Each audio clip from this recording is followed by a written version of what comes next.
అనిపిస్తుంది. ఆర్ఎస్ఎస్ లో చేరితే నిజాయితీ ఉంటుంది. ఇవన్నీ ఆర్ఎస్ఎస్ లో చేరితే వ్యక్తిత్వం వస్తుంది. ముఖ్యంగా తాగుడికి దూరంగా ఉంటారు, అలవాట్లకు దూరంగా ఉంటారు, చాలా వాటికి మనం దూరంగా ఉంటాం. అంటే మంచి క్రమశిక్షణాయుతమైనటువంటి జీవితాన్ని మనకి అందిస్తుంది.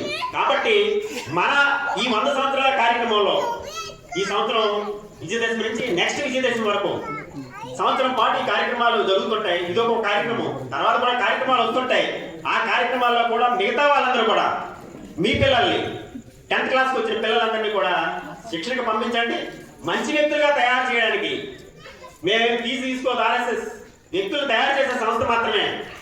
ఆ వ్యక్తుల్ని అదే సంస్థ శిక్షణ మీకు ఎక్కడైనా తీసుకోవాలంటే 20,000, 10,000, 15,000 తీసుకుంటారు.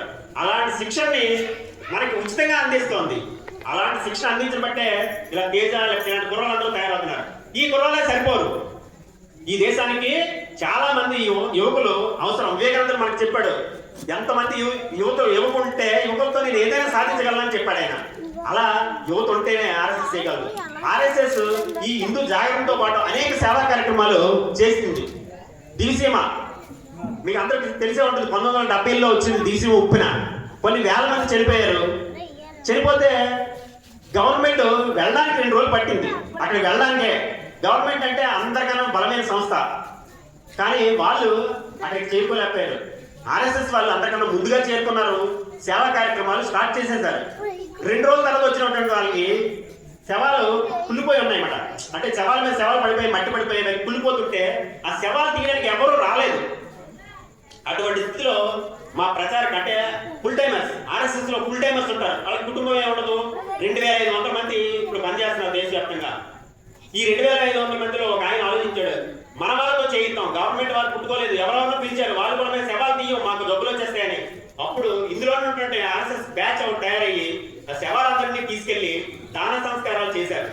ఏదో గొయ్యిలో కప్పెడి లేదు, దాన సంస్కారాలు పూర్తి చేశారు. అప్పుడు ఆర్ఎస్ఎస్ విలువ చూశారు అందరూ. ఓ ఆర్ఎస్ఎస్ అంటే ఎవరైతే చెయ్యని పని ఉన్నదో ఆ చెయ్యని పనే మీరు చేస్తారు, చేసేవారు అందరూ చేస్తారు. ఏదైతే ఎక్కడైతే ఆగిపోద్దో అక్కడ ఆర్ఎస్ఎస్ స్టార్ట్ అవుతుంది. ఆ స్టార్ట్ అయిన పార్టీ పూర్తి చేస్తారు. అలాగే 1962లో చైనాతో యుద్ధం వచ్చింది.